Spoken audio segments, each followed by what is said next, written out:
जय जगन्नाथ भाई बहन welcome to my new vlog.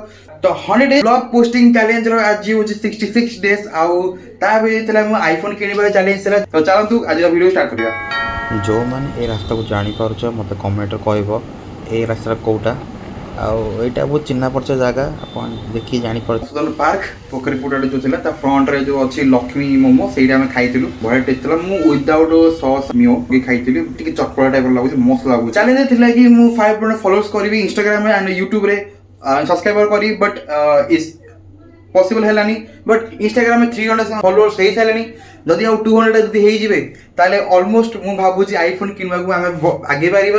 But YouTube रे आपण टिके सहयोग करंतु कारण यूट्यूब भी हमें चाहू टिके आगु बढ़ू 100 सब्सक्राइबर एनाते। बट मु चाहू कि आपण माने जदि आउ 40 दिन भीतर जदि 100 सब्सक्राइबर कर देता बहुत बढ़िया हो। 200 कर देले 500 आउरी बढ़िया।